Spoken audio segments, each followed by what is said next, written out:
Hello everyone. So since I posted some pictures of my work online, a lot of people asked me how I made this caged pendant. So I thought, why not make a tutorial video? And here it is. I think this is a very elegant design. You can use any kind of stone for it, especially rough uncut stones. It is also a quite simple design that does not require a lot of equipment, just basic smithing tools that you all definitely already have. And I hope you will have fun making it. In this tutorial, I will be using a Herkimer diamond, and my design will have 6 wires to create a cage. I start out by laying the 6 wires in a star shape like this. In other words, lay them out in diagonals of a hexagon. The only reason I started out laying them flat is because it will be much easier for me to solder them this way instead of having them in a 3D shape. The shape can be done afterwards. Here I am using soldering paste I got from Rio Grande.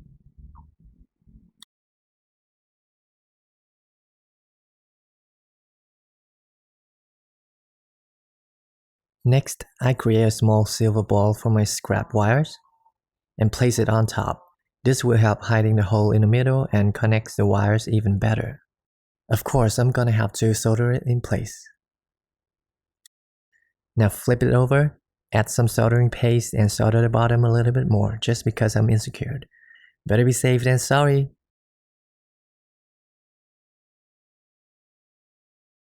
A quick check before moving on. We are now in the trickier part of this design. Here I have to bend all the wires up with a plier to have a more like a basket look. This will be the bottom part of the finished piece.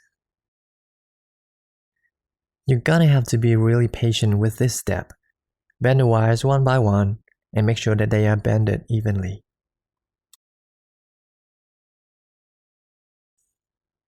And here it is. Next, I put the stone in to see if the size is reasonable. You don't want the basket to be too big, the gap can be too wide, and the stone will fall through, or too small that the stone does not fit. Now this is the hardest part in my opinion. This is where the pendant really takes shape in. You will have to bend the wires clockwise or counterclockwise based on your reference, and bend them upwards simultaneously.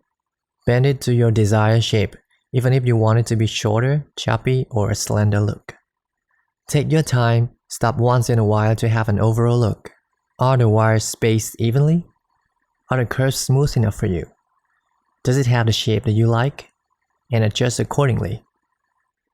Here I'm gonna speed it up because it took me forever. This is sped up 10 times guys, and we're still here. I wasn't kidding about it taking me forever. Here you can see the pendant is slowly coming into shape. And we're almost there. Just a little bit longer. And we're done. Now I'm gonna pop the stone in to see how it really looks. You're gonna have to open the cage a little bit, but that's the only way. And it can be fixed later on. And here it is guys. So far I love the look. What do you guys think? Next up, I'm gonna solder the top to close the cage. But before doing that, I will wrap a couple rounds around the top part to keep the wires in contact to be able to solder them. And because I already have the stone inside the pendant, soldering it can cause damage to the stone. In this case, it is a quartz, so extreme heat for sure will break it. My solution is to use a tweezer with a stand to hold a piece and have it partially dipped in water, just enough for the stone not getting direct heat from the flame or the hot wires.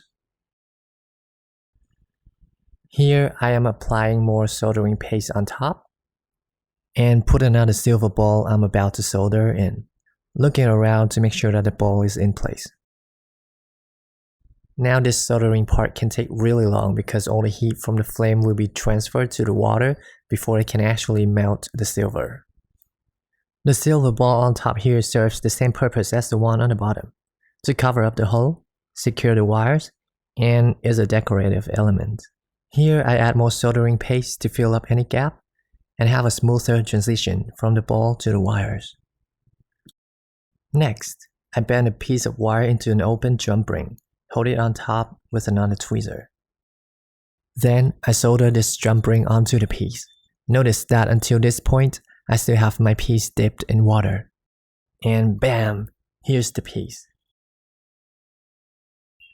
Now I'm gonna begin cleaning the piece, starting out with this boiling liquid. I don't know what it's called in English. Then I use this metal brush-like route thing. A little bit of the sanding disc. Polishing.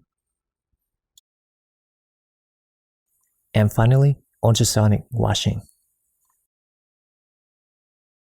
And there you have it, guys. Shiny, sparkling, elegant, just what you asked for. I hope you liked the video. I hope it helps you out. I hope you have fun making it. And see you next time.